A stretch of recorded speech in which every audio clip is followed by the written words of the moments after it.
Olá, bem-vindos a mais um episódio de E aí, professor? Oi, Martin. Oi, Walter. Então, por favor, não vamos nos perguntar como estamos. Não, vamos direto ao assunto. Isso, vamos direto ao ponto. Vamos ignorar as coisas sem importância, né? Pular as formalidades? Sim, as formalidades, apresentações, todo o resto. Tá bom. Vamos pular tudo isso e ir direto para a oração e começar o assunto. A oração não dá para pular. Querido Pai Celestial, muito obrigado pela oportunidade. Pedimos que esteja conosco durante esta conversa e ilumine as nossas mentes.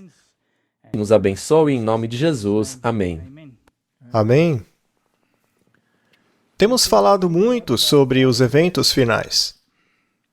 Temos dito algumas coisas sobre qual é o objetivo, para onde o mundo está indo, também a implementação da marca da besta, e continuamos dizendo essas coisas, mas muitas pessoas ficam confusas, porque outras pessoas dizem, não é isso, a marca da besta é outra coisa. Não é assim, não é assado, é de outro jeito. E aí eu pensei, bom, vamos voltar à palavra de Deus. A palavra de Deus é absolutamente incrível. Ela desenvolve os eventos históricos progressivamente. Então, ao ler a Bíblia, há uma profecia que estabelece uma estrutura, e aí a próxima dá mais explicação, e a outra ainda mais detalhes. Então, é uma revelação progressiva. Mas o problema com a humanidade é que ela se fixa em ideias e ela se apega a essas ideias, mas elas não são o que a Bíblia realmente retrata. Por exemplo, Israel. Os judeus estavam absolutamente convencidos de que a primeira vinda de Cristo seria como a segunda vinda de Cristo. E nem mesmo os discípulos conseguiam tirar essa ideia da cabeça, mesmo após passarem 3 anos e meio com Cristo. Essa ideia estava fixa em suas mentes. E quando isso não aconteceu, eles ficaram atordoados. Foram destruídos por dentro. O alicerce deles ruiu, e eles fugiram como coelhos fugindo de um lobo. Eles não conseguiam entender o que estava acontecendo. E é desse jeito porque as pessoas se apegam a ideias fixas. Então, temos que voltar às Escrituras. As Escrituras dizem exatamente o que vai acontecer, como vai se desenvolver. Lemos o livro de Daniel, que o próprio Jesus recomendou, lemos Apocalipse, que expande a situação. Mas quando não se tem a verdade e se apega ao engano, você pode entrar em muitos becos e acabar em becos sem saída. Infelizmente, é isso que acontece com a maioria. É por isso que existem tantas denominações diferentes. Porque todo mundo já pegou um desses becos e estão convencidos de que é lá. Deixa eu dar outro exemplo. A igreja, ao longo dos tempos, fossem os israelitas, ou os católicos, ou os protestantes, todos eles acreditavam que a igreja governaria aqui na Terra mesmo. Sim. Eles não entenderam que o reino de Deus já vinha atuando desde a época de Cristo. Sim. Que fomos chamados para fora do mundo para entrar no reino pela fé. Então, o que você quer dizer é que o reino de Deus estava atuando aqui. Sim, é isso que diz a Bíblia. A Bíblia diz que o reino de Deus estava próximo, ou seja, ele estava se envolvendo nas decisões da nossa vida. E cabia a nós aderirmos ao reino de Deus. Mas a igreja acreditava que ela era o reino. Ela governaria como representante de Cristo. E toda a humanidade tem que se sujeitar a ela. Os judeus também acreditavam assim. A maioria, como você disse, ao longo do tempo, acreditava dessa forma. Todos se apegavam a essa ideia. A ideia de um milênio. a ideia do governo temporal. Ao mesmo tempo em que todos queriam um Messias, todos queriam governar. E ainda querem. As igrejas ainda querem. Então, é muito confuso porque aí tem a ideia do futurismo, onde a igreja será arrebatada. Então, ela não estará aqui, e neste caso, quem vai reinar, não é? Quem vai reinar, então? Bem, os judeus vão governar aqui durante esse tempo. Eles acreditam assim. Já outros dizem, não é assim. A igreja vai governar. Os milenaristas dizem que a igreja vai governar. E onde está Cristo nisso? Ele está lá longe, lá no céu. A gente aceita ele, mas deixa a nossa igreja governar em paz.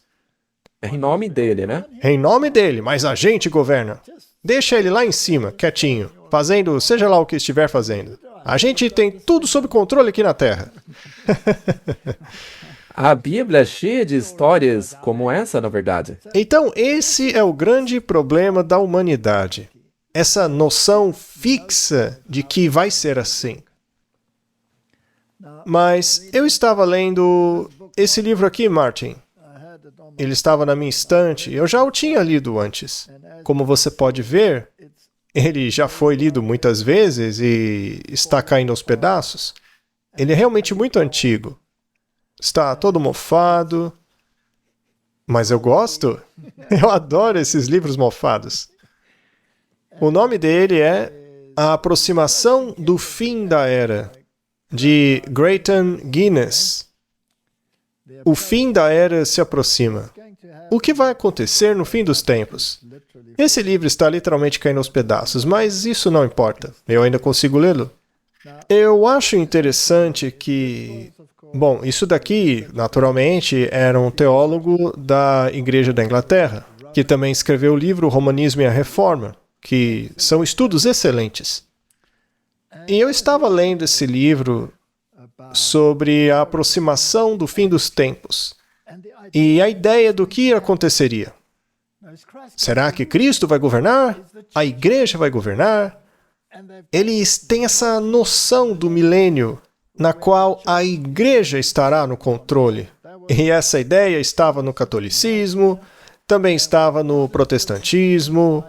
Essa ideia de dominação está também nos Estados Unidos da América, atualmente. Curioso, não é mesmo? Satanás também não teve a mesma ideia? Isso, exatamente. Ele mesmo não queria ser o governante? Exatamente, ele quer ser o governante. Ele quer ser a autoridade máxima aqui. Mas, de qualquer forma, a ideia desse milênio temporal, onde a igreja governa, estava tão fixa na mente deste teólogo, e ele leu muitos livros e artigos de teólogos sobre este assunto. Ele estudou, estudou e estudou. E quanto mais ele estudava, mais confuso ele ficava. Está escrito aqui nas páginas introdutórias deste livro. Você pode ver que está bem marcado aqui. Alguém marcou isso antes de mim. Não sei por que marcaram isso, mas enfim. Marcaram de forma que você nem consegue ler. Mas ele finalmente decidiu que deixaria esses teólogos de lado. Ele foi estudar a Bíblia. Somente a Bíblia. Nada além da Bíblia. E ele chegou à conclusão de que a Bíblia ensina claramente uma vinda pré-milenar de Cristo, quando os reis do mundo serão eliminados e Cristo governará. E ele constatou que em nenhum lugar a Bíblia diz que alguém reinará aqui embaixo. Mas então ele pensou, mas alguém precisa governar aqui embaixo. Será que não está em algum lugar na Bíblia? Mas uma coisa é certa, ele virá antes do milênio. E diz aqui neste livro que ele estava absolutamente convencido disso, porque a Bíblia deixava isso muito claro. Mas voltando a essa questão da igreja governando aqui na Terra durante o milênio, ele não conseguia encontrar isso na Bíblia. Então veja como essas ideias se apegam em nossa mente. São tradições e ideias que acreditamos por não estudarmos por nós mesmos. Por não estudarmos por nós mesmos. De qualquer forma, esse homem tinha absoluta clareza sobre o que Daniel ensinou sobre o anticristo. Ele tem alguns pontos interessantes sobre isso, inclusive. Ele diz que a Bíblia é muito precisa, é muito clara sobre este assunto. E não deixa dúvidas a esse respeito. Ele entendeu que a prostituta é uma igreja e que na testa dela está escrito Babilônia, a mãe das prostitutas e das abominações da terra. Aí ele fez um estudo sobre esta palavra abominação, que aliás nós, independentemente, fizemos outro dia. Falamos sobre a abominação da desolação.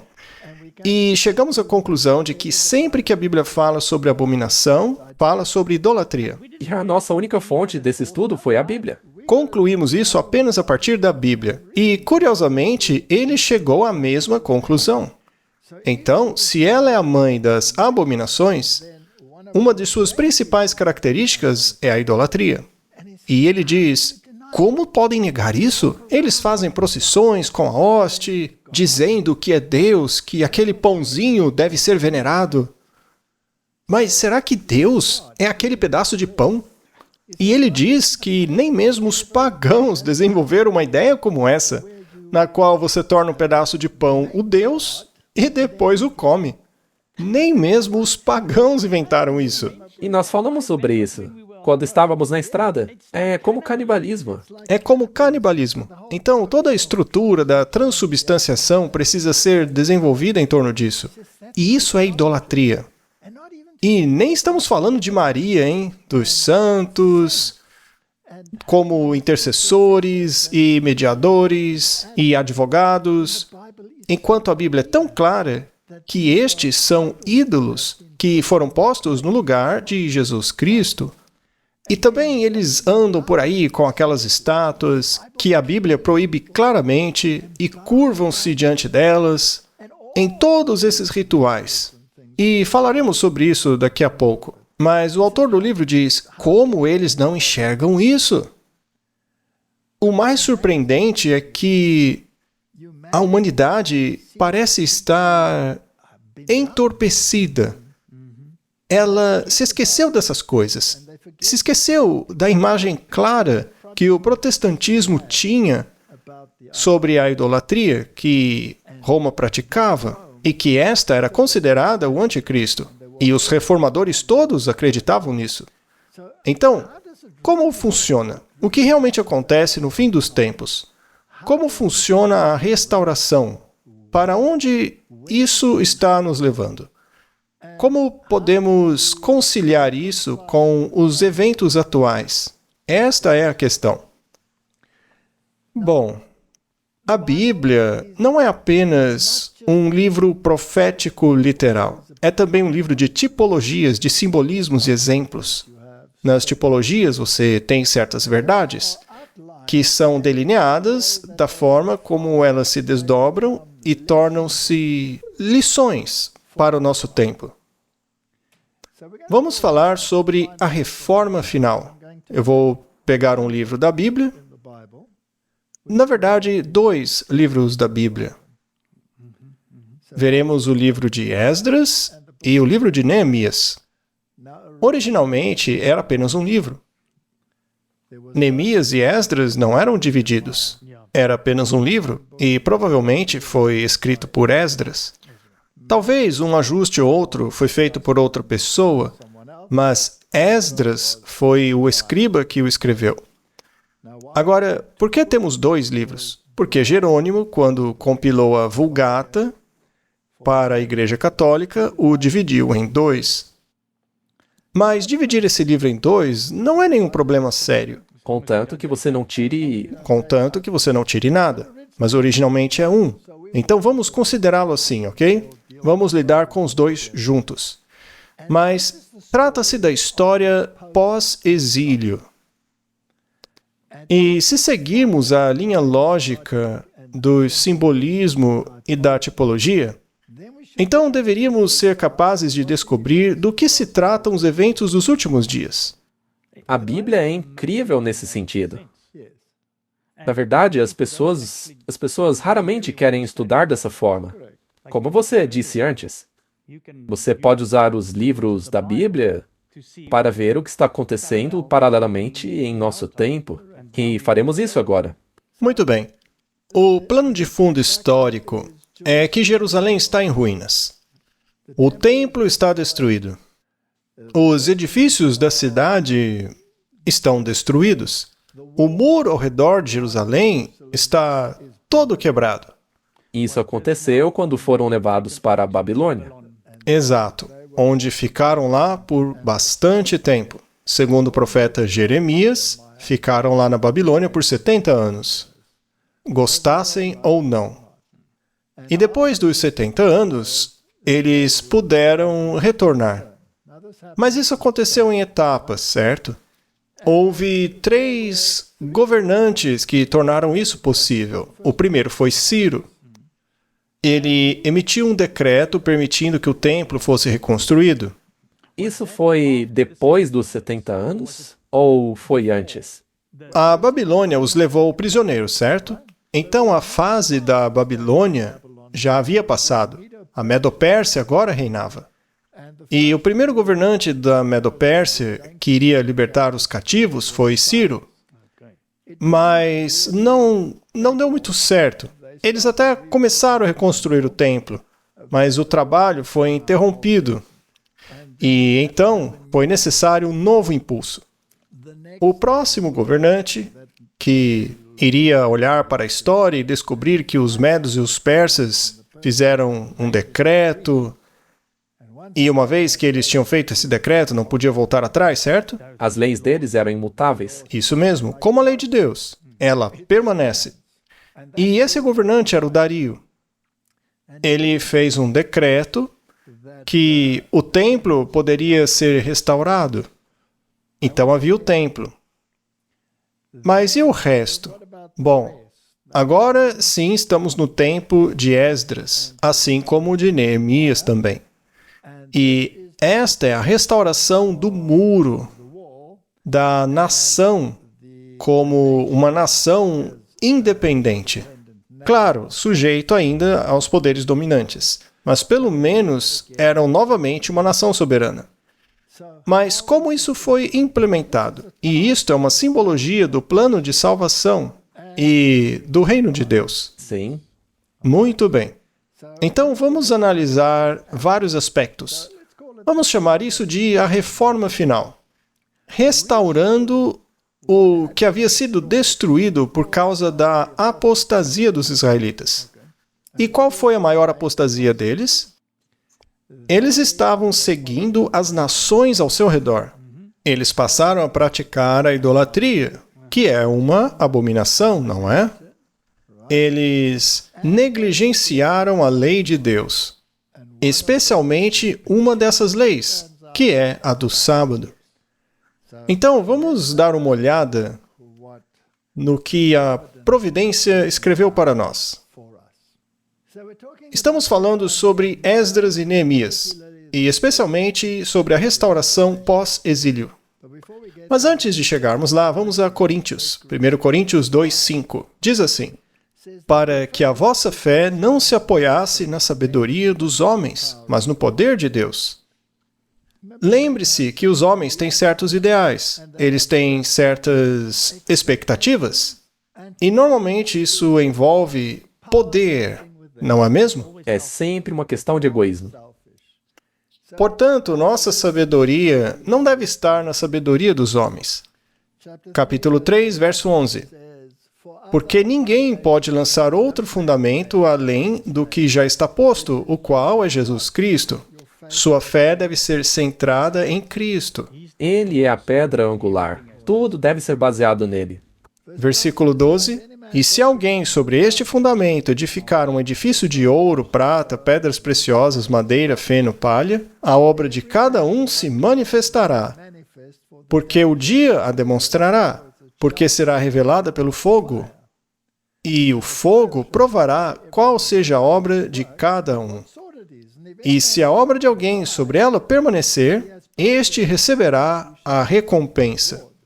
Bom, o que podemos construir sobre o fundamento de Cristo? Bem, podemos construir algo de ouro. Significa caráter. Pode desenvolver o seu caráter. A prata é purificada em uma fornalha da aflição. Assim, você pode desenvolver um bom caráter suportando pacientemente a aflição. Pedras preciosas. Elas refletem a luz do doador da luz. Mas você também pode construir com madeira, feno e palha. Mas quando o fogo chega, isso desaparece, não é?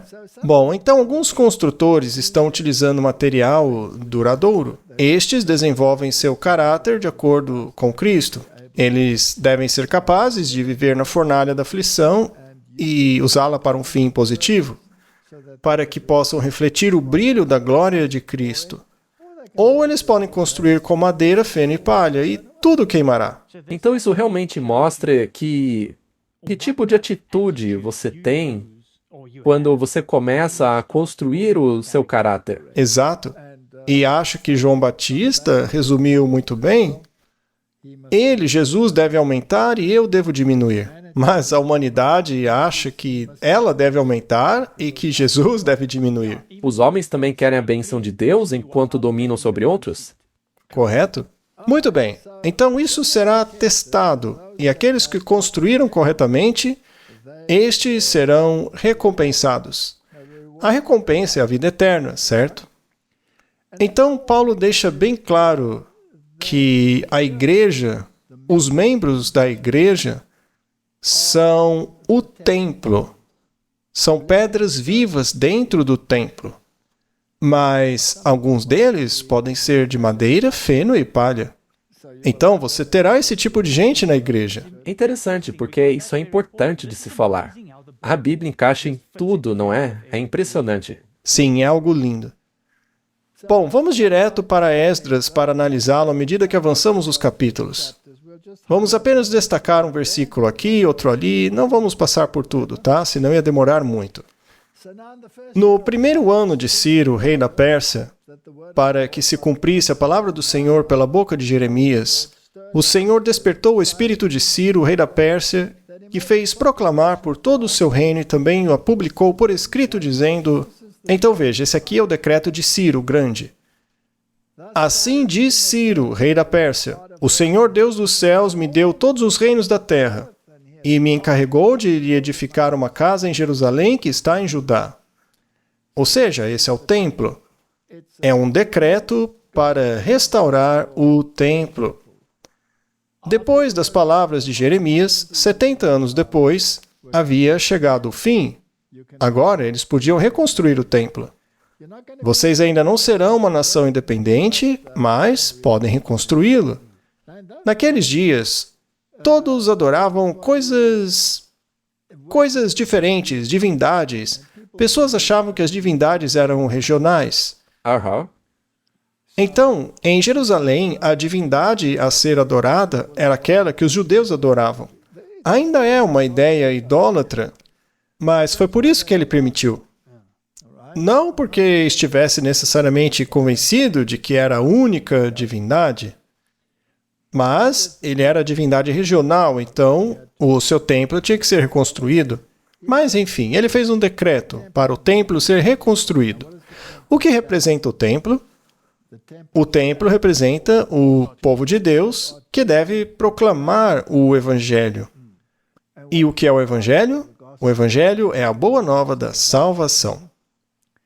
Portanto, o serviço do templo era uma promulgação do plano de salvação. E ele estava em ruínas. Tipologicamente, o que isso significa? Que não havia mais nenhum evangelho sendo pregado. Exato, porque eles o transformaram em um evangelho de rituais e autoimportância. Cristo estava fora desse evangelho. Então, o templo estava em ruínas. Não havia nenhum plano de salvação para apresentar à humanidade. Não havia. Vá e restaure. Sim. Essa foi a ordem dada a Israel. Vá e restaure o templo. Então, esse é o ponto número 1. Eu só queria perguntar, Você mencionou que eles voltaram para restaurar a adoração de Deus ali em Jerusalém. Mas na Bíblia vemos que o rei disse que o Deus do céu era um único Deus. Sim, veja, é interessante que alguns desses governantes realmente reconheciam o Deus dos israelitas como o Deus verdadeiro. Nabucodonosor. Isso, mas o povo reconhecia? Não. Não. O povo não aceitava. O povo só tolerava Deus por causa desse negócio da divindade regional. Já o governante tinha que cair em si antes de aceitar a verdade, como Nabucodonosor. Sim, e não necessariamente o resto do povo. Correto, porque quando ele foi confrontado pela primeira vez com a ideia de que Deus determina o que acontece na Terra, ele não aceitou. Ele fez a estátua dourada de cima a baixo. Eu vou me opor a essa divindade, porque eu sou o máximo. Ele ainda não tinha aceitado direito, porque ele ainda fez outro decreto obrigando a todos a adorarem o Deus de Daniel e seus amigos. Correto? E foi por isso que ele teve que passar por aquele momento no qual comeu grama. Pois é, ele passou anos comendo barrinhas de cereais e grama. Pois é, Martin. O mais interessante é que funcionou, ele caiu em si. Talvez não tenha sido uma má ideia. Também tem lá o filho pródigo, não é? Que saiu de casa, se afastou do seu pai, e quando estava lá com os porcos, também só comia leguminosas. Vegetais, isso? E aí a ficha dele caiu. Não vamos falar muito de vegetais, senão as pessoas vão desligar e parar de assistir. Mas o interessante é isso. O que aconteceu em consequência a esse decreto? Muito bem. Então se levantaram os chefes dos pais de Judá e Benjamim, e os sacerdotes e os levitas, com todos aqueles cujo espírito Deus havia suscitado para subirem a edificar a casa do Senhor que está em Jerusalém. Tipologicamente falando, seria restaurar o evangelho, pois ele havia se tornado um lugar idólatra. O evangelho naquele lugar havia se perdido. O rei Ciro também tirou os utensílios da casa do Senhor, que Nabucodonosor havia tirado de Jerusalém, e os tinha colocado na casa dos seus deuses. Portanto, esses vasos foram cuidadosamente preservados por Deus, mesmo em templos pagãos. Interessante? Eu acho que eles se assustaram um pouco pelo que aconteceu ali no banquete de Belsassar, você não acha? Com certeza. E é interessante que aqueles vasos e os ornamentos e os móveis representavam alguma coisa. Eles tinham um valor tipológico e tinham que ser restaurados no seu lugar correto. Então devemos analisar como essa restauração deveria ocorrer. A primeira coisa que eles fizeram, Martin, lemos lá em Esdras 3:2. A primeira coisa que eles restauraram foi o seguinte: então se levantou Yeshua, filho de Josafá, e seus irmãos, os sacerdotes, e Zorobabel, filho de Saltiel, e seus irmãos, e edificaram o altar do Deus de Israel, para oferecer sobre ele holocaustos, como está escrito na lei de Moisés, o homem de Deus. Então a primeira coisa a ser restaurada foi o altar. Sim. O que representa o altar? A crucificação de Cristo. Representa a cruz de Cristo. Então o altar estava em ruínas. Eles acabaram se perdendo nestes sacrifícios e outras questões sem perceber o que tudo isso significava. Restaure o altar. Agora, vamos nos perguntar historicamente. Houve um tempo em que esse tipo, o que aconteceu com Israel literal, pode ser aplicado ao Israel espiritual de hoje, à igreja? A resposta é sim. Houve um tempo em que a igreja tornou-se tão idólatra que o altar foi destruído, o plano de salvação se foi. Cristo foi posto de lado, assim como os israelitas haviam colocado de lado a pedra fundamental. E não sabiam o que fazer com ela, mas isso teve que ser restaurado. Bem, Martinho Lutero escreveu a obra O Cativeiro Babilônico da Igreja é uma de suas famosas obras. Bom, nesta obra, Martinho Lutero argumentava que a Igreja Católica Romana, assim como a antiga Babilônia, havia mantido a Igreja cativa, principalmente por meio de seu sistema sacramental. Ele desafiou a Igreja dos Sete Sacramentos, argumentando que apenas o batismo e a ceia do Senhor, ou Eucaristia, eram os sacramentos verdadeiramente bíblicos. Lutero criticou o mau uso dos sacramentos pela Igreja para controlar e coagir indivíduos, argumentando que a promessa e a fé do Evangelho deveriam ser o fundamento da vida cristã, de acordo com a Reforma Luterana. Bom, na minha opinião, ele não foi longe o suficiente. Concordo. Porque um sacramento, no pensamento católico, é um meio para a salvação. É uma coisa baseada em obras? Se você frequenta a missa, Isso te salva. você está se salvando. Se você for ao confessionário, você está se salvando assim. Qualquer um dos sacramentos, como eles diziam, era salvacionista. E isso é idolatria. Então, na minha opinião, não existe sacramento. Concordo? Não existe salvação em sacramento nenhum. E Martinho Lutero demorou um pouco para se livrar da ideia da transubstanciação. E isso, com certeza, é uma prática idólatra. O pão era apenas um símbolo, representava aquilo que Cristo fez. E não é uma coisa que nos salva se fizermos hoje. Então, no fim das contas, não tem que ter sacramento nenhum. O único que nos salva é Cristo. Mas ele descobriu que a Babilônia havia mantido Israel cativo. E assim, Roma, que na Bíblia é chamada de Babilônia, a mãe das prostitutas, manteve a igreja prisioneira. E o altar foi destruído. Então, a primeira coisa a ser restaurada é o altar. Foi aí que entrou o protestantismo. Eles se distanciaram da idolatria. Eles jogaram fora as estátuas, o altar de oferendas, trouxe Cristo de volta como o único meio de salvação. O altar espiritual. Exatamente. Então, a reforma final, pós-exílio.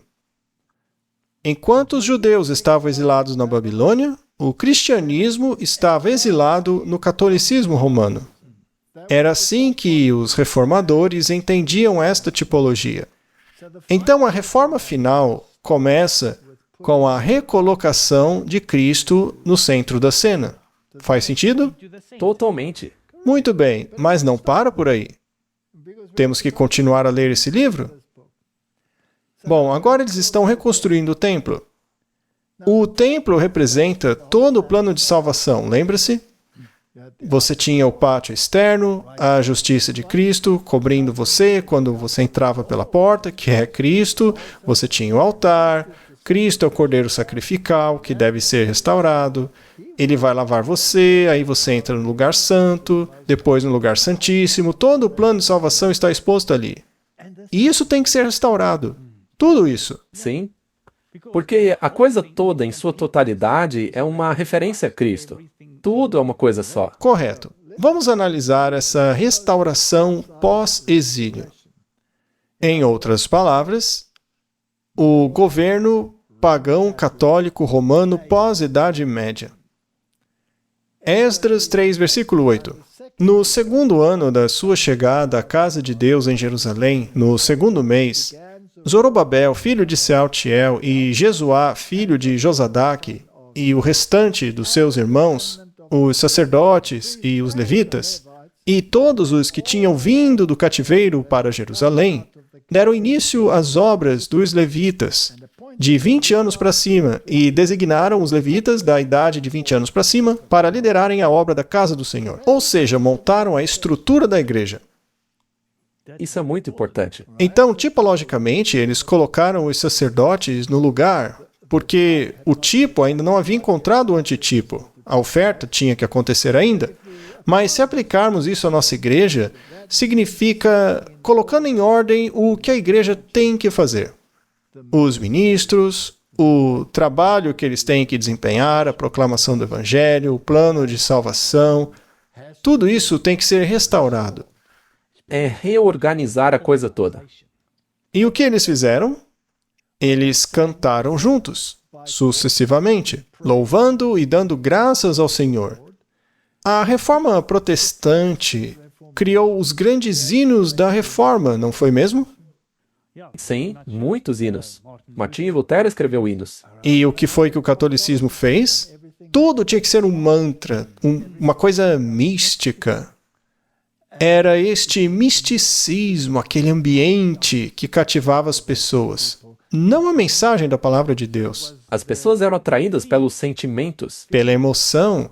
Então, aí vem a Reforma Protestante. E temos esse boom no mundo com relação à música. E os hinos começam a se tornar significativos. Na verdade, cantava-se doutrina, certo? Castelo forte é o nosso Deus. Bom, independentemente de como tudo começou, o protestantismo abandonou o mantra. Sim. Agora, as músicas eram celestiais. Você consegue ver a tipologia aqui? Foi isso que eles começaram a fazer. Eles começaram a cantar, a fazer música. Então, o Antítipo teve que criar todo um novo inário para o cristianismo, a fim de afastar-se de mantras e ave-marias. Quantas vezes a Ave Maria foi cantada na posse do presidente Trump, Martin? Você viu? Foi cantado o tempo todo. Sempre que há um grande evento, você ouve Ave Maria. O que isso tem a ver com o Evangelho, não é? Nada. Não tem nada que ver. Muito bem. E qual foi a motivação deles? Porque ele é bom e sua misericórdia dura para sempre sobre Israel. E todo o povo gritou com grande alegria, louvando ao Senhor, porque foi lançado o fundamento da casa do Senhor. A fundação. Não se pode estabelecer outra fundação além de Jesus Cristo. Você consegue ver a restauração? Isso é um pós-exílio. Mas muitos dos sacerdotes, levitas e chefes das casas paternas, homens idosos que tinham visto a primeira casa, quando os alicerces desta casa foram lançados diante dos seus olhos, choraram em alta voz, enquanto outros gritavam de alegria. Então houve alegria e lágrimas. Você acha que houve alegria e lágrimas na Reforma Protestante? Claro que sim. Foi um alívio. Não tinham mais que se submeter ao Vaticano com a sua pompa. Michelangelo, isso e aquilo. Montaram para si igrejas simples, sem aquela pompa toda. E alguns ficaram tristes por isso, mas outros ficaram felizes. Mas eles encontraram a pedra angular, a verdadeira joia. O verdadeiro fundamento havia sido lançado novamente. Então essa é a história tipológica, onde estamos aplicando o que aconteceu no tipo ao antítipo. Mas, ao fazermos isso, criamos problemas, não é? Sempre haverá os adversários que se oporão a essa reconstrução, certo? Esdras, capítulo 4, verso 1. Então os adversários de Judá e Benjamim ouviram que os filhos do cativeiro construíram o templo ao Senhor Deus de Israel e... Bem, isso os deixou muito bravos. Temos aí uma citação do Romanismo e da Reforma, do mesmo autor que escreveu este livro aqui que mencionei. E ele diz: onde quer que você tenha um padre em vez de um pregador, um altar em vez de uma mesa de comunhão, velas de cera em vez da luz do sol da verdade divina, o cerimonial ao invés da sã doutrina, sacramentos ao invés da graça salvadora, liturgias entoadas em vez de orações fervorosas e sinceras, música esplêndida em vez da adoração espiritual, vestimentas suntuosas em vez da verdade do Evangelho. Você se lembra do conclave ocorrido há pouco tempo, né, Martin? Quanta pompa. Pompa, glamour, vestimentas, tradição e a igreja, ao invés de um está escrito. O mundo hoje não está maravilhado com a coisa das tradições? Sim, o mundo está prontinho naquele ponto em que a reforma precisa acontecer novamente. Sim, porque tudo isso acabou. Você entende? Bom, quando você tem essa tradição e a igreja, ao invés do está escrito, e cruzes ao invés de Cristo, temos aí o romanismo. Não importa como seja chamado, cuidado. Por mais atraente que seja a arquitetura, o incenso, a música, o cerimonial, muito cuidado. E você também pode fazer tudo isso daí de uma maneira moderna, em uma igreja moderna. E não é só na católica, porque é o que ele diz. Não importa o nome que isso tem em outras igrejas, quando a música te leva para longe. Eu gostaria de encorajar os ouvintes, através da visão da mente, tentem se lembrar das imagens que vocês viram, de toda a pompa e cerimônia, todos os cardeais com seus chapéus e vestidos, caminhando em cerimônia, os cajados, tudo aquilo, a música cantada, todo mundo maravilhado. Não é uma situação triste, Martin? Onde está a ênfase agora? Nisso? E no futuro Papa, que seria empossado? Será que estamos preparando o mesmo caminho para a vinda de Jesus? Não. Depois de lamentar o fato de que os protestantes, e esse é o autor daquele livro, que os protestantes estão tão dispostos a ignorar todas as profecias relativas ao anticristo, profecias estas que todos os reformadores concordavam, até mesmo abraçando falsificações espúrias como o futurismo, etc. Então veja como ele lamenta essa mudança de posição dos protestantes. E eu resumi, porque eu não vou colocar uma citação enorme ali, né? Mas vamos voltar. E ele então faz a pergunta para o seu tempo. Isso foi em 1887, Martin, quando ele escreveu isso. É esta a posição que você adota? É esta a conclusão que você defende? São estas as visões que você defende? Você é um protestante. E isso depois de tudo que foi escrito sobre o assunto e de toda a luz que a história e a experiência derramaram sobre ele? Se for, cuide para que você não seja encontrado lutando contra a verdade, guerreando contra a palavra de Deus, resistindo ao testemunho do Espírito profético, obstruindo a obra da reforma, promovendo o progresso da apostasia, opondo-se a Cristo e ajudando o anticristo. Ele tem razão? Ele escreveu de maneira espetacular. Muito bom. E não é isso que o mundo faz hoje? 100%. Continuando. Até mesmo os romanistas o envergonham em sua compreensão lúcida da questão desta pergunta. O cardeal Manning diz: ou a Igreja Católica é a obra-prima de Satanás, ou o reino do Filho de Deus. O cardeal Newman diz: uma ordem sacerdotal é historicamente a essência da Igreja de Roma. Se não for divinamente instituída, é doutrinariamente a essência do anticristo. Isso é Roma falando. Eles mesmos disseram isso. Isso mostra o orgulho deles de proferirem essas palavras.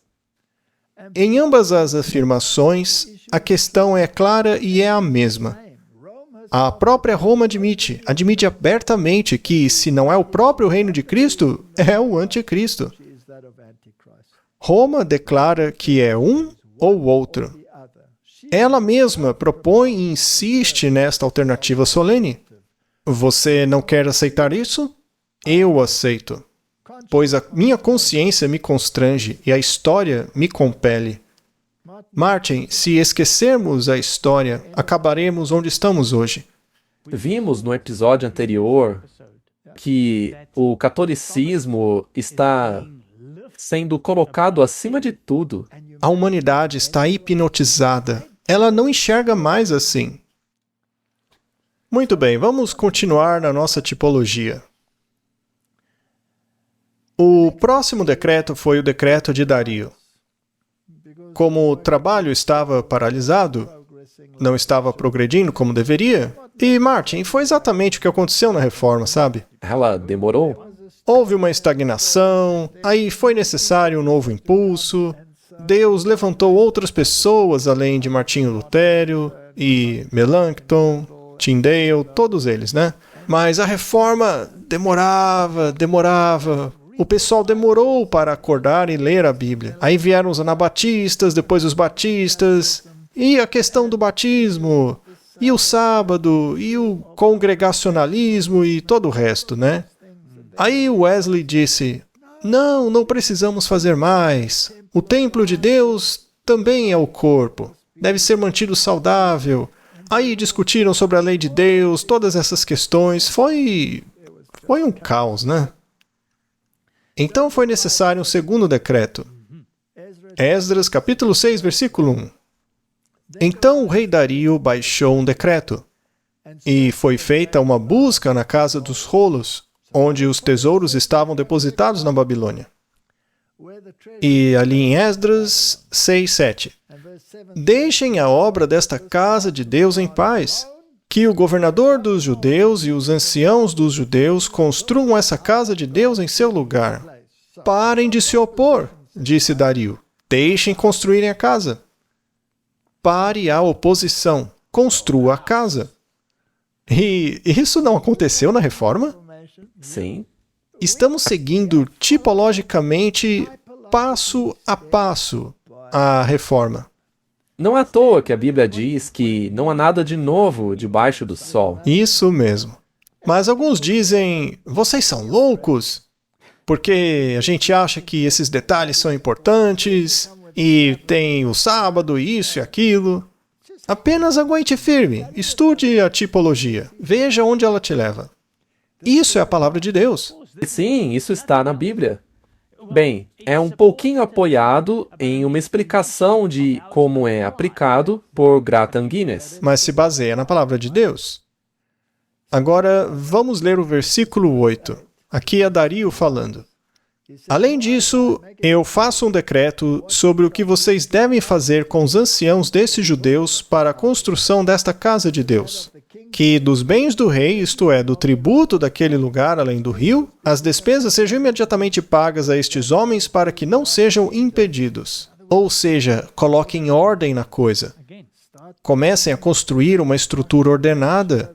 Certifique-se de que a distribuição de meios seja devidamente controlada. Ou seja, organize uma igreja. Não é incrível? Toda vez que eles tentam fazer algo, Deus os traz de volta para a ordem, a estruturação, a organização, mesmo que tenha problemas. E essa é a segunda vez que ele faz isso. A primeira organização também não teve problemas? Sim, sempre há problemas. Ainda assim, Deus exige a organização. Sim, a igreja tem que ser ordenada e estruturada, organizada. Então, será que precisamos dela ou podemos falar, que se dane a igreja, vou apenas seguir o Espírito? Bom, seguindo as duas tipologias, eu não concordo com isso. Muito bem, Martin. Vamos avançar aqui. Mas isso é fascinante para mim, Martin. Finalmente, então, o templo é restaurado. O que isso significa? Quer dizer que Cristo estava de volta ao centro. Comece pelo altar. Este é o seu sacrifício. Não essa idolatria, essa pompa, esse glamour, todas essas besteiras. Comece com o essencial. E o que envolveu a primeira celebração? A Páscoa foi celebrada. Sim, porque Jesus é o centro. O que representa a Páscoa? Cristo crucificado. Eis o Cordeiro de Deus que tira o pecado do mundo. Este é Jesus. Muito bem, capítulo 6. E os filhos do cativeiro celebraram a Páscoa no 14º dia do primeiro mês. Ou seja, eles seguiram as regras. Pois os sacerdotes e os levitas estavam purificados juntos, todos estavam puros, e sacrificaram a Páscoa por todos os filhos do cativeiro, e por seus irmãos, os sacerdotes, e por si mesmos. E os filhos de Israel, que saíram do cativeiro, e que se haviam separado da imundícia da terra dos gentios, para buscarem o Senhor Deus de Israel, comeram. Muito bem, Martin. Quem foi que comeu? Todos aqueles que se separaram.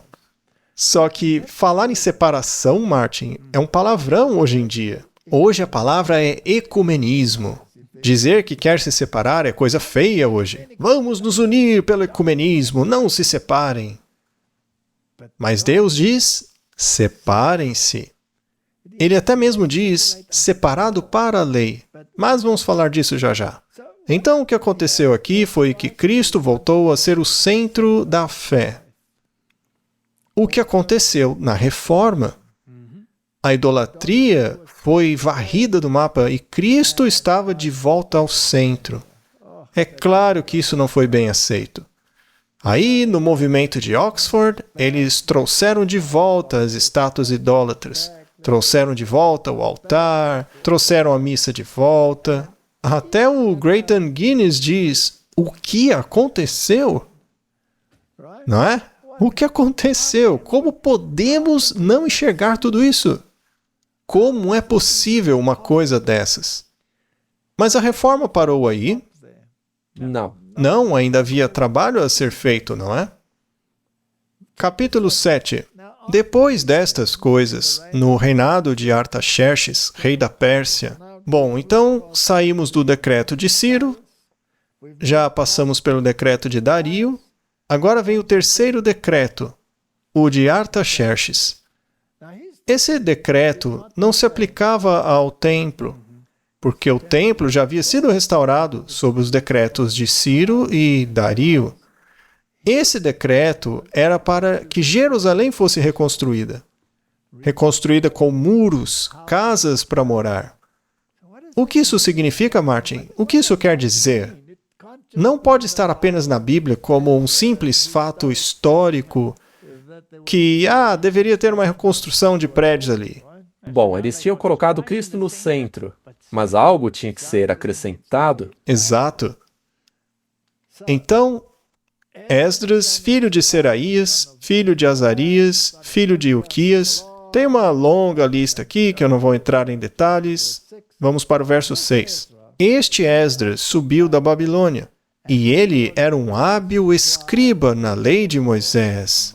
Ou seja, Martin, agora voltamos à Bíblia. A Bíblia é central. A palavra de Deus é um ponto central. Sola Escritura. E como Roma reagiu a isso? Não. Nunca. Tradição? Meu avô fazia assim. Eu não vou mudar. Tinham que voltar à palavra que Deus havia dado, e não um papa. Essa também é uma afirmação surpreendente. Que a lei de Moisés também foi dada por Deus a Moisés. Isso. Não foi uma lei que Moisés tirou da cabeça. E o rei concedeu-lhe todos os seus pedidos, segundo a mão do Senhor seu Deus sobre ele. Então, quem realmente lhe concedeu seus pedidos? Deus. Deus. O rei pagão foi um instrumento, mas foi Deus quem fez tudo. Há uma história muito interessante em torno desse rei e toda a história de Esther e tudo mais. Houve influência de Deus, foi brilhante a forma como tudo foi organizado, mas não temos tempo para dar detalhes sobre isso. Então, por que isso aconteceu? Vamos dar uma olhada. Pois Esdras tinha preparado seu coração para buscar a lei do Senhor, e para cumpri-la, e para ensinar a Israel os seus estatutos e juízos. Ou seja, voltem para o que Deus disse, e não ao que a tradição humana diz. Esta é a cópia da carta que o rei Artaxerxes deu a Esdras, o sacerdote, escriba. Escriba das palavras dos mandamentos do Senhor e dos seus estatutos para Israel. Voltem para a palavra. Faça o que Deus diz. Mas haverá opositores? Claro que sim. Este é um muro que você tem que construir novamente. Agora estamos chegando na fase do muro, certo? Temos que fazer um muro. Portanto, precisamos de outro decreto que vem de Deus. Restaure o muro. Muito bem. Então, Esdras reuniu o povo e colocou o sacerdócio em ordem. Então ele começou a iniciar reformas. O povo ainda estava paganizado. Sem dúvida. Ainda não tinham tirado aquele lixo da cabeça. Cada um meio que fazia o que queria. E então Esdras começa a preocupar-se com casamentos mistos.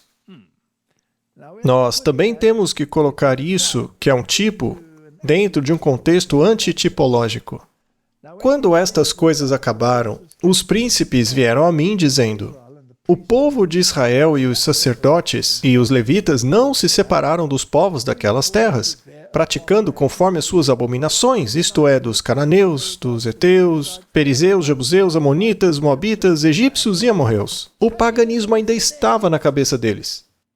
Ainda tinha o parafuso solto, fizeram sincretismo. Mas por quê?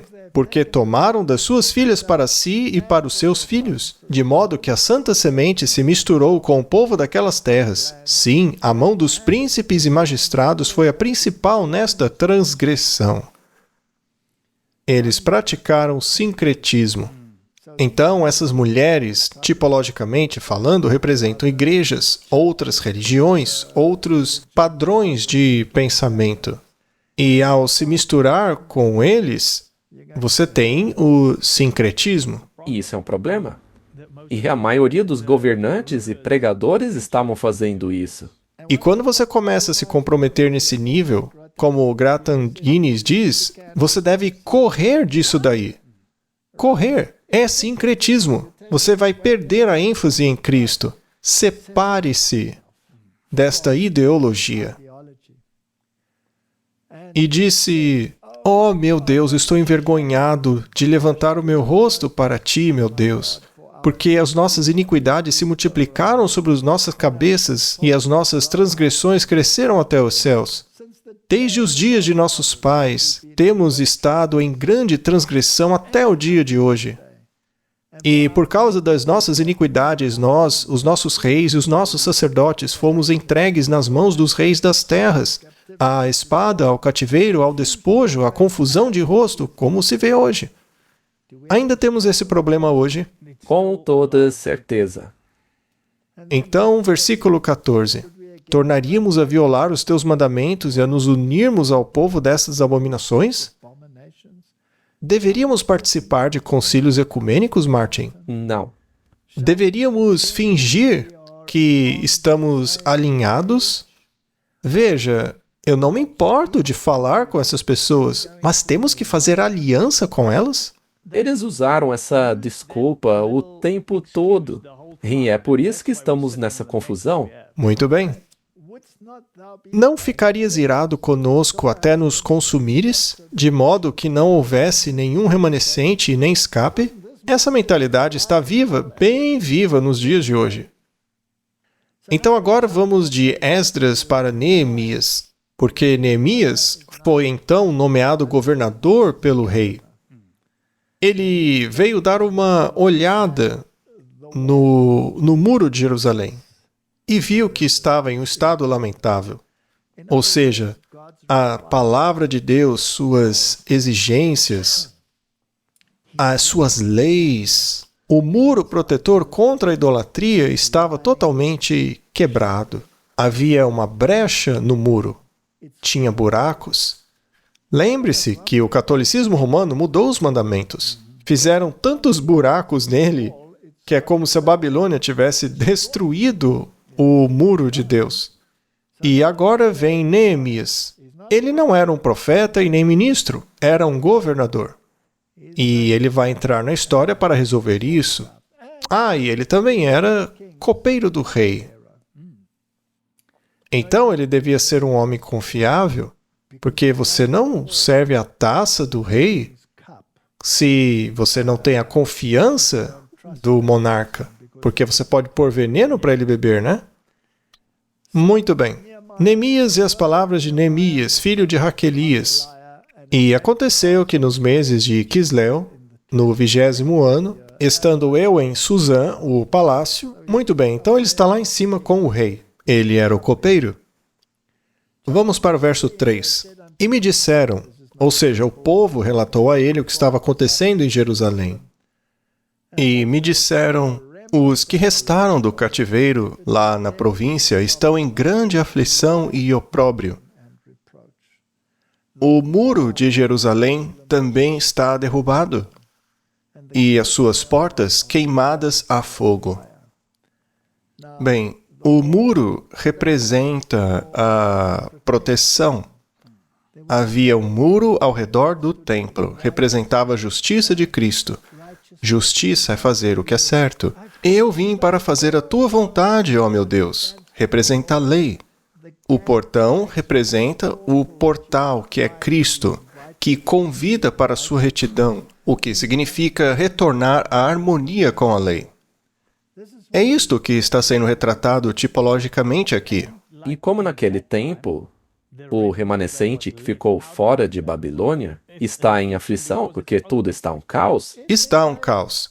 Os 10 mandamentos foram totalmente obliterados por uma cultura pagã.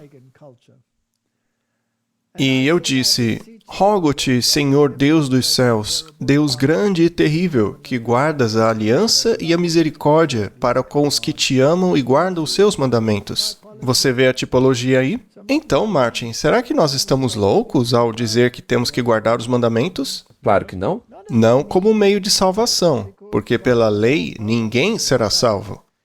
Mas porque Cristo nos salvou, o resultado dessa salvação é a harmonia com a lei. Tudo isso mostra que primeiro se coloca Cristo no centro das coisas e depois vem o muro. Perfeita análise. Muito bem. Isaías 58:12 diz que isso iria acontecer em algum momento no futuro, porque lembre-se, ele estava antes do exílio. O texto diz assim: E os que saírem de ti edificarão os lugares antigamente assolados.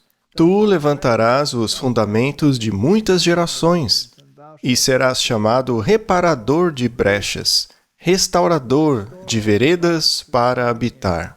Todo governo tem uma lei. O reino de Deus tem uma lei. E estava destruída. Precisava ser restaurada. É incrível como as pessoas querem aceitar a Cristo como Senhor, mas não querem a lei do Senhor. Não, eles não querem construir o muro. As pessoas não querem o governo de Jesus. Elas querem governar elas mesmas. Fique aí no céu, Jesus. A gente cuida do governo aqui. Tudo bem, o Senhor nos salvou, Jesus, agora a gente cuida do resto, tá? É isso mesmo.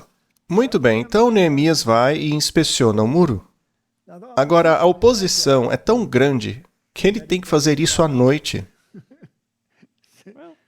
Ai, Martin, olha só que ponto chegou. Teve que fazer à noite. E houve um período de nossa história chamado Idade das Trevas.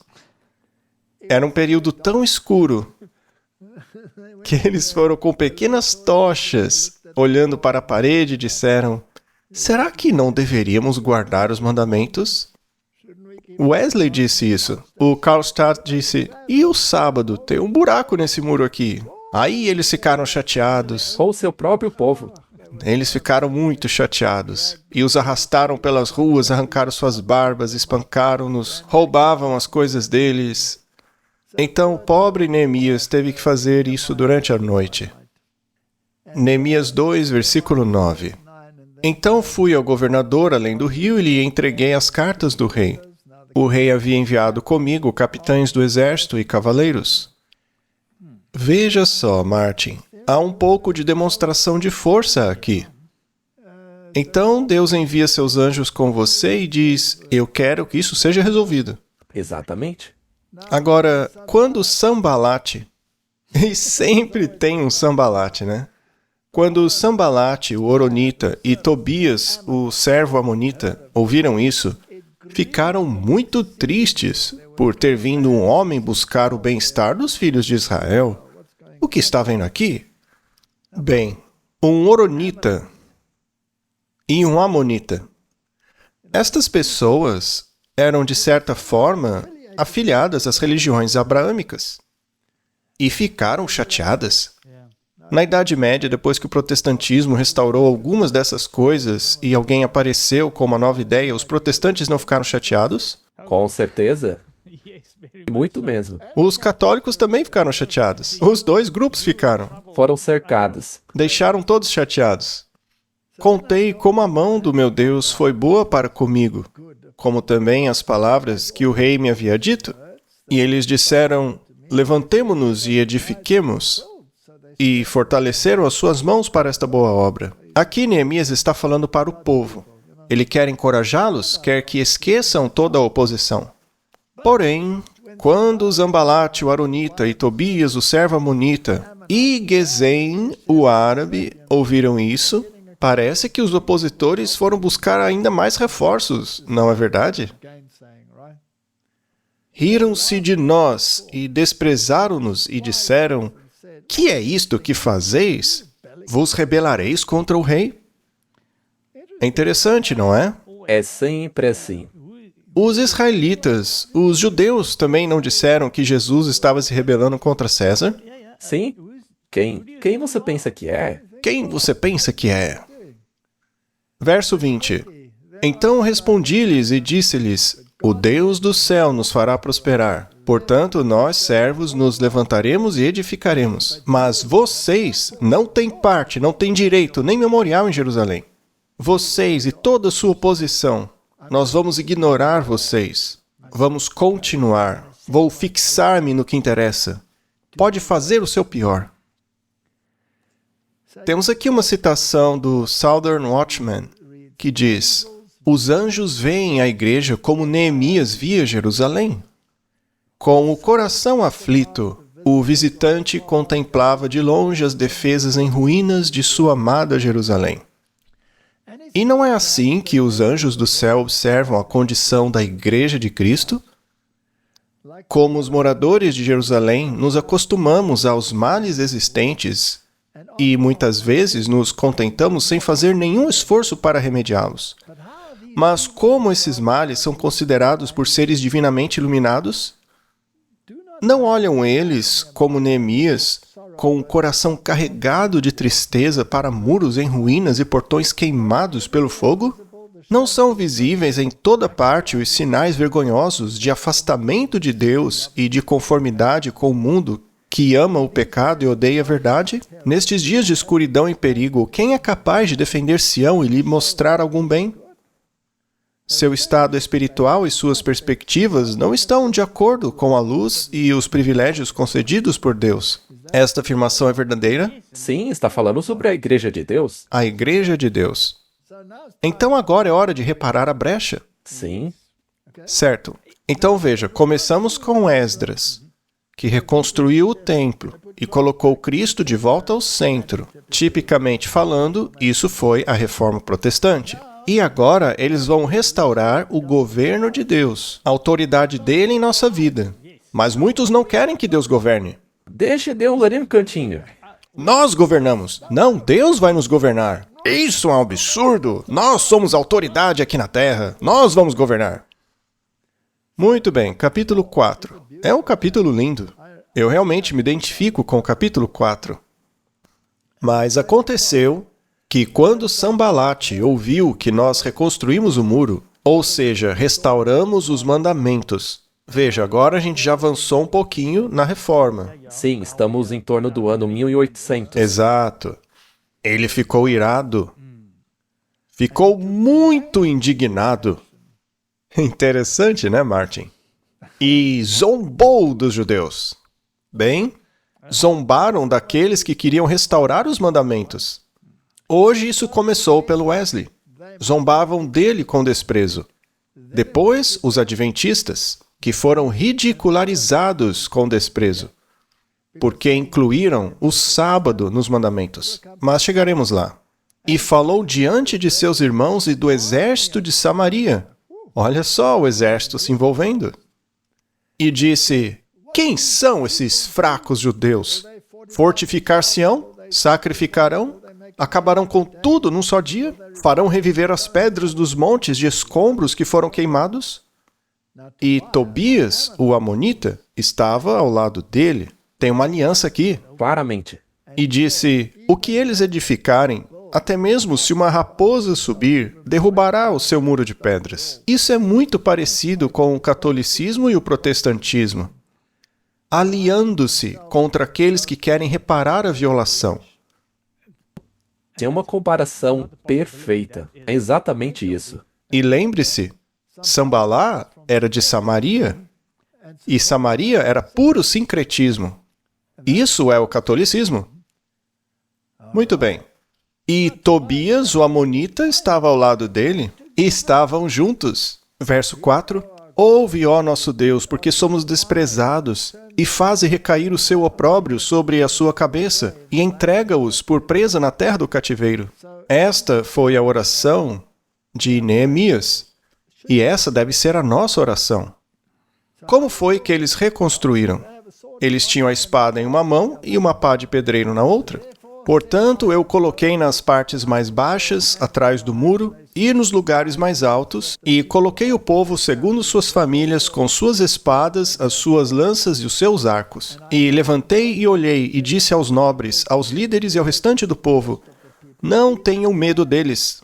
Lembrem-se do Senhor, que é grande e terrível, e pelejem por seus irmãos, seus filhos, suas filhas, suas mulheres e suas casas. Estamos em guerra? Sim. Aqueles que edificavam o muro e aqueles que carregavam as cargas, todos eles com uma mão faziam a obra e com a outra mão seguravam uma arma. Martin, veja só, eu tenho aqui uma ótima arma. Esta é a nossa arma. Hoje a nossa missão é lutar pelo Senhor, mas ao mesmo tempo construir um muro forte para Ele. Estamos construindo o muro. Não podemos parar de reconstruir o muro. Mas isso trará oposição, a oposição do catolicismo e do protestantismo. Sambalá e Tobias vão se aliar contra nós. E até mesmo dentro do muro haverá oposição. Pura verdade, Martin. Nós já vamos falar sobre isso. Essas tipologias são incríveis. Eu amo. Muito bem. Então, Satanás ainda usa desprezo e escárnio. Isso aí é de um comentário bíblico. E diz assim: a experiência de Neemias se repete na história do povo de Deus neste tempo. Ora, ora, ora. Então veja, é uma confirmação do que estamos dizendo. Aqueles que trabalham pela causa da verdade descobrirão que não podem fazer isso sem excitar a ira dos seus inimigos, tanto de dentro como os de fora. Isso porque alguns de dentro estão construindo com madeira, feno e palha. Exato. Embora tenham sido chamados por Deus para a obra na qual estão engajados, e seu caminho seja provado por Ele, não poderão escapar da reprovação e do escárnio. Serão denunciados como visionários, inconfiáveis, ardilosos, hipócritas, qualquer coisa que sirva aos propósitos de seus inimigos. As coisas mais sagradas serão representadas sob uma luz ridícula, a fim de divertir os ímpios. Uma pequena dose de sarcasmo, unido à inveja, ciúme, impiedade e ódio, é suficiente para excitar a alegria do escarnecedor profano. E esses bufões presunçosos aguçam a engenhosidade uns dos outros e encorajam uns aos outros em sua obra blasfema. O desprezo e o escárnio são de fato dolorosos para a natureza humana, mas devem ser suportados por todos os que são fiéis a Deus. A política de Satanás é desviar as almas da obra que o Senhor lhes confiou. Sabe, Martin, tenho recebido muitas mensagens de ódio ultimamente. Eu estava pensando exatamente nesta parte. Walter White, bandido ou mocinho? Eles escrevem coisas assim. É interessante. O problema é que, quando eu leio isso, eu vejo esses acusadores. Sim, eles estão em toda parte. E eu vejo o espírito que os está conduzindo. Porque, como já dissemos aqui, essas pessoas querem construir o reino de Deus aqui nessa terra. Eles se consideram as autoridades e governadores. Sim, é exatamente isso. Então vamos continuar esta saga, porque está ficando muito interessante. Da mesma forma, ao mesmo tempo, eu disse ao povo: cada um com o seu servo deve alojar-se em Jerusalém, para que durante a noite possa ser um guarda para nós e trabalhar durante o dia. Precisamos estar em Jerusalém. E o que representa Jerusalém? O povo de Deus. Martin, temos que ficar na igreja. É claro. Mas na igreja só tem gente perfeita? Claro que não. E veja, em nenhum momento dessa história, Neemias disse para o pessoal ir embora de Jerusalém. Afinal, Jerusalém estava cheia de apostasia, o muro derrubado e tudo mais. Então, vamos embora disso. E hoje muitos vão embora e ficam do lado de fora de Jerusalém. Portanto, nem eu, nem meus irmãos, nem meus servos, nem os homens da guarda que me seguiram, nenhum de nós tiramos as roupas, exceto para lavá-las. Olha só. Isso é lindo. Que tipologia é essa, Martin? 1 Pedro 1,13. Portanto, cingindo os lombos do vosso entendimento, sede sóbrios e esperai inteiramente na graça que se vos oferece na revelação de Jesus Cristo. Portanto, Martin, essa tipologia tem um significado mais profundo. E Lucas 12:35. Estejam cingidos os vossos lombos e acesas as vossas candeias. Guarde as suas vestes de justiça. Que é a justiça de Cristo. Se quiser lavá-las, lave-as no sangue. Exato. Muito bem, a conspiração contra Neemias. Ah, Martin, as conspirações. Não tem conspiração, né? Para eles, somos apenas teóricos da conspiração. Neemias 6, versículo 1. E aconteceu quando Sambalate, Tobias e Gesem, o árabe, e o resto dos nossos inimigos... Olha, Martin, está ficando mundial o negócio. Será que também será assim conosco? Quando toda essa gente aí ouviu que eu havia construído o muro e que não havia mais nenhuma brecha nele, embora naquele tempo eu não tivesse colocado as portas sobre os portões, que Sambalate e Gesem me mandaram dizer: venha, encontremo-nos em alguma das aldeias da planície de Ono. Mas o que eles estavam planejando era me fazer mal. Interessante. Mas lhes enviei mensagens dizendo: eu estou fazendo um ótimo trabalho aqui, eu não posso descer. Por que cessaria o meu trabalho para descer até vós? Não podemos dar ouvido a essas pessoas. Não. Nós devemos tentar trazê-las até nós, em nossa obra de construir o muro. Mas na maioria das vezes eles dizem: não, não queremos. Não vamos nos unir a vocês. Não, obrigado. Vou ficar fora do muro e construir o meu próprio reino. Vamos construir o nosso próprio império. E depois vamos matá-lo, como se mata uma mosca quando pousa na minha mesa. E eles também alegam que têm as verdadeiras vestes purificadas. Isso é muito interessante, Martin. Neemias 6,17. E naqueles dias os nobres de Judá E lavamos nós. enviaram cartas a Tobias. Sim, pessoas do próprio povo. E Tobias, por sua vez, enviou cartas para eles. Martin, as cartas nos concílios ecumênicos estavam a todo vapor. E eu li algumas. Lamentamos por Neemias estar irritando vocês. Nós pedimos desculpas. Na história, Neemias disse a Sambala, que representa o prelado católico de hoje: não, eu não vou até você. Mas aí alguns nobres pensaram: mas como vamos desprezar uma pessoa importante dessas? Agora, Martin, será que eu vou abandonar a igreja porque alguns nobres dela enviaram cartas a Sambala? É claro que não. Muito bem. Isso seria aceitar a derrota. Eu até escrevi lá embaixo no slide: sério? Será que eu vou desistir da obra porque alguns nobres de Judá quiseram se unir a eles? Como eu disse, claro que não. Não faz sentido, eu vou ficar. Se os nobres quiserem, podem ir. Mas eu não, eu vou construir o muro. Eu vou construir o muro. E sabe de uma coisa? Eu li algumas dessas cartas. E ainda que alguém do lado de fora faça vídeos te chamando de cobra, Tem um sujeito aí pregando um monte de coisa sobre história medieval e o papado como sendo o anticristo. Devemos desligá-lo? As cartas diziam isso. Eu li essas cartas. Elas são muito interessantes. Então, Martin, você consegue uma união através de um vínculo dracônico. Temos aí outra citação interessante. Um espírito de ódio e oposição aos hebreus formou um vínculo de união e criou a simpatia mútua entre diferentes grupos de homens que, de outra forma, poderiam ter guerreado uns contra os outros. isso é muito bom. É uma coisa que sempre acontece. Sim, veja Pilatos e Herodes que viraram amigos e esqueceram da inimizade que tinham.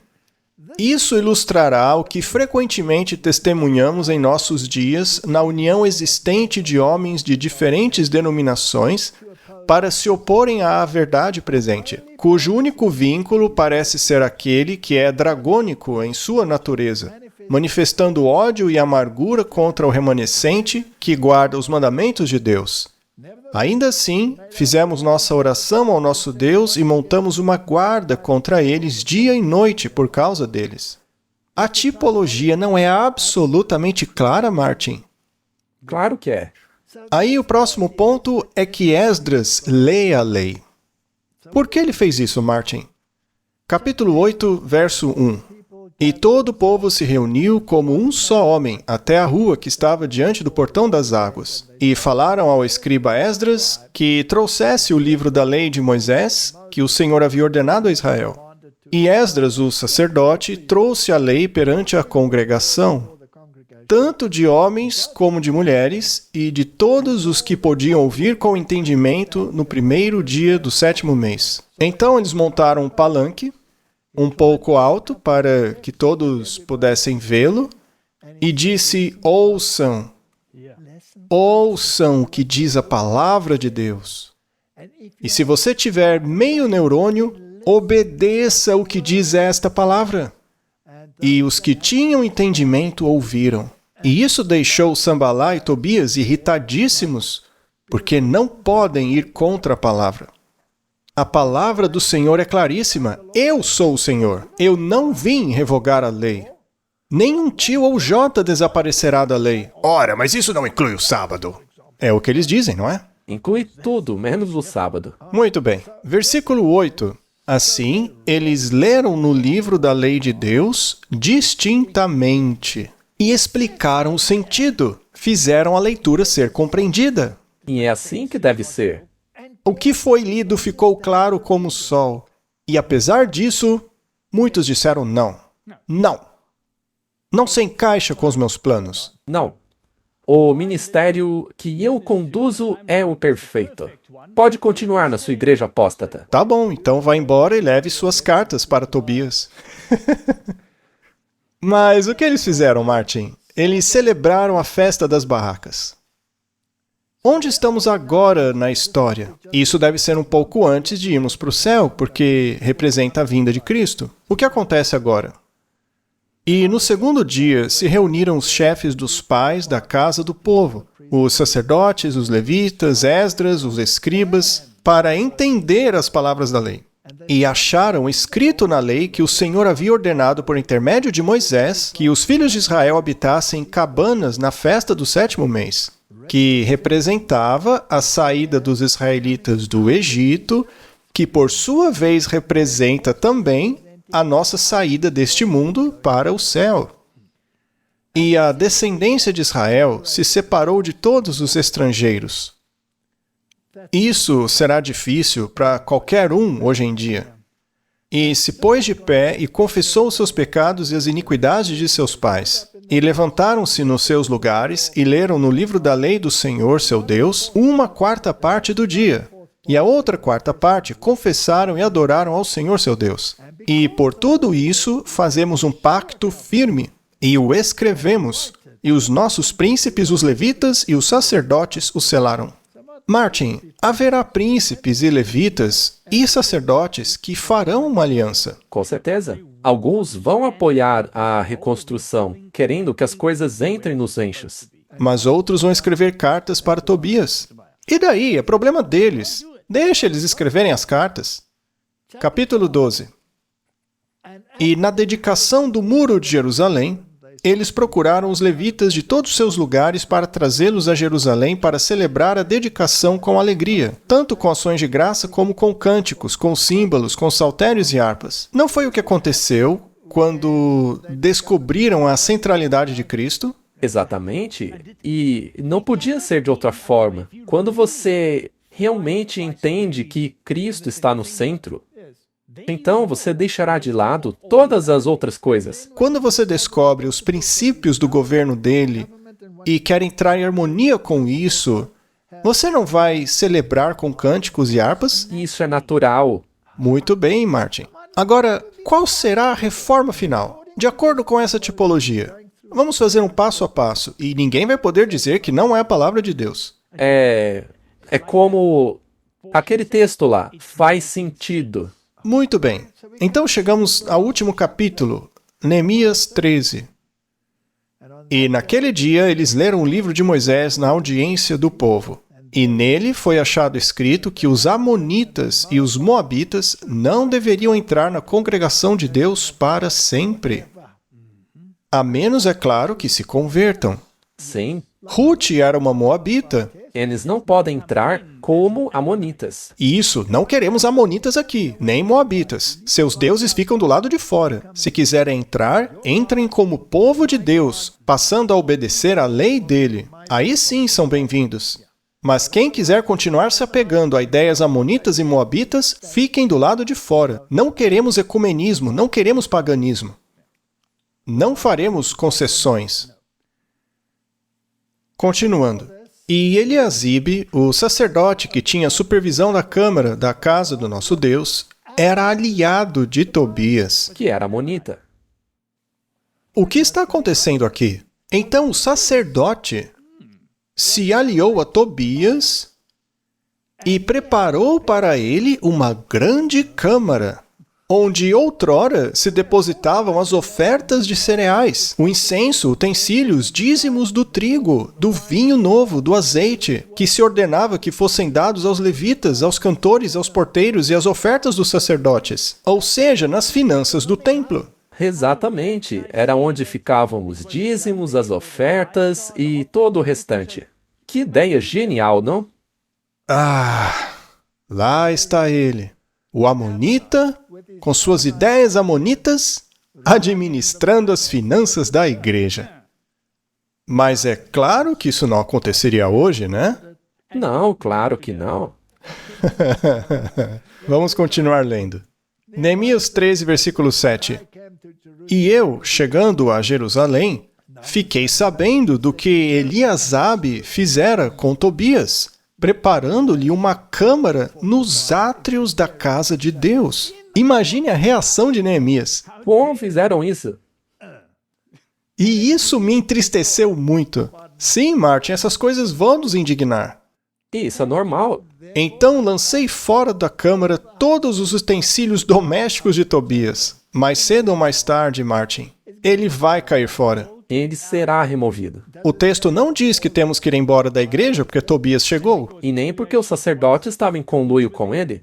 Exato, quem tem que sair não é a gente, é ele. É óbvio. Não existe uma tipologia aí. Com certeza. Martin, isso é fascinante. E aí vem a reforma final. Naqueles dias, eu e Judá vimos alguns pisando lagares no sábado, trazendo feixes, carregando jumentos, como também vinho, uvas e figos e toda sorte de cargas que traziam a Jerusalém no dia de sábado. E eu testifiquei contra eles no dia em que vendiam mantimentos. Também habitavam ali homens de Tiro. Estes representam a economia mundial. E eles estavam lá, em Jerusalém, que traziam os seus peixes e toda a mercadoria e as vendiam no sábado aos filhos de Judá em Jerusalém. Então eu contendi com os nobres de Judá, contra quem ele brigou, Os nobres? e disse a eles: que mal é este que fazeis, profanando o dia de sábado? Não fizeram assim os vossos pais, e não trouxe o nosso Deus todo este mal sobre nós e sobre esta cidade? Contudo, vós aumentais a ira sobre Israel, profanando o sábado. E ele tirou aquele povo dali, e consagrou aquela área ao redor de Jerusalém. Fez dali um lugar santo, e disse aos comerciantes: se cruzarem esta barreira, terão que lidar com as consequências. E, segundo a Bíblia, um dia os exércitos de Roma pisariam ali, naquele lugar santo, naquela barreira, aquela região.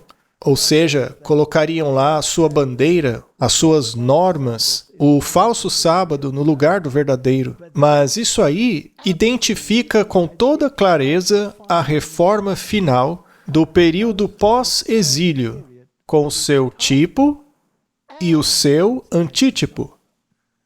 A obra da reforma, concluída por Zorobabel, Esdras e Neemias, representa uma imagem da obra de restauração espiritual dos últimos dias da história desta terra.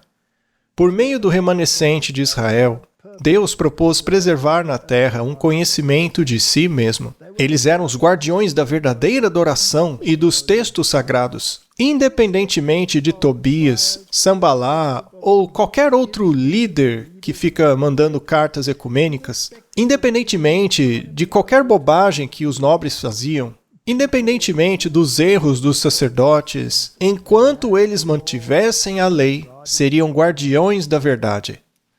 Eram os guardiões da verdadeira adoração, os guardiões dos textos sagrados. Forte era a oposição que eles tinham que enfrentar, pesados os fardos suportados pelos líderes, mas esses homens avançavam firmemente confiantes em Deus, crendo que Ele faria sua verdade triunfar. A restauração espiritual da qual a obra nos dias de Neemias era símbolo é delineada nas palavras de Isaías. As tuas antigas ruínas serão reconstruídas. Tu restaurarás os fundamentos de muitas gerações e serás chamado reparador de brechas, restaurador de ruas para a habitação. Isaías 58, versículo 12. Houve uma violação na lei de Deus. O muro que ele colocou ao redor de seus escolhidos para sua proteção e obediência, cujos preceitos de justiça, verdade e pureza devem ser sua salvaguarda perpétua. O profeta destaca o trabalho específico deste povo remanescente que constrói o muro. Se desviares o teu pé do sábado, de fazer a tua vontade no meu santo dia, e chamares ao sábado deleitoso e ao santo dia do Senhor digno de honra, se honrares não seguindo os teus caminhos, nem buscando tua própria vontade, nem falando coisas vãs, então te deleitarás no Senhor. Martin, essa não é a reforma final? Sim, e estamos bem ali. A tipologia mostra isso claramente? Que está na Bíblia. É isso. No tempo do fim, toda a instituição divina será restaurada. A brecha feita na lei, na época em que o sábado foi mudado pelo homem, será reparada. O povo remanescente de Deus deve mostrar que a lei de Deus é o fundamento de toda a reforma duradoura. Em linhas claras e distintas, eles devem apresentar a necessidade de obediência a todos os preceitos do Decálogo. Constrangidos pelo amor de Cristo, eles devem cooperar com Ele na edificação dos lugares devastados. Eles devem ser reparadores de brechas, restauradores de caminhos para a habitação. Isso está alinhado a Isaías 58. E eles serão de ti, e edificarão os lugares antigamente assolados. Se desviar o seu pé do sábado, versículo 13, de fazer a tua vontade no meu santo dia. Martin, isso não é conjectura. Isso é bíblico. E se você se envolver nesta obra, construindo o muro, recuperando a lei, colocando-a em seu lugar, é natural que surjam opositores como Tobias e Sambala, esse pessoal aí? E não é interessante que os 3 evangelhos sinóticos, Mateus, Marcos e Lucas, todos eles declaram que o Filho do Homem é Senhor até do sábado? Porque o Filho do Homem também é Senhor do sábado. Veja, os 3 dizem isso. Ninguém pode negar que esta será a reforma final. Esta será a questão envolvida na última reforma. É a questão final de toda essa tipologia da restauração pós-exílio. E foi assim sempre. E será assim mais uma vez no fim dos tempos. E assim como foi no passado, haverá novamente a oposição, lutando contra o remanescente. E também haverá os nobres de dentro, escrevendo cartas para os opositores. E alguns nobres trarão até mesmo os opositores para dentro. No templo de Deus. Sim, e farão o que eles pedirem, mas no final eles serão expulsos. Exatamente. E Deus fará essa expulsão. Com certeza. Então, se a tipologia diz isso, e a história confirmou até agora, os eventos finais girarão em torno destas questões que estamos falando. Isso é bíblico. É baseado nas Escrituras. Está na lei de Deus. E tudo já está preparado.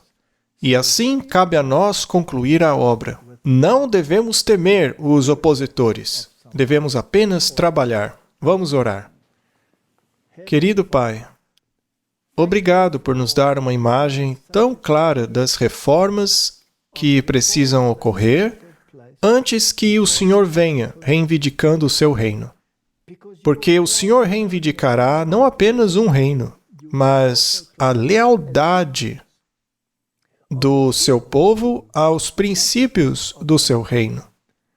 E todos aqueles que se separam para a tua lei farão parte disso, contanto que reconheçam o Cordeiro que foi morto e apropriam-se da justiça dele, e não de sua própria justiça, oriunda de obras falhas e instáveis. Abençoe a todos em suas decisões. É a minha oração em nome de Jesus. Amém. Amém.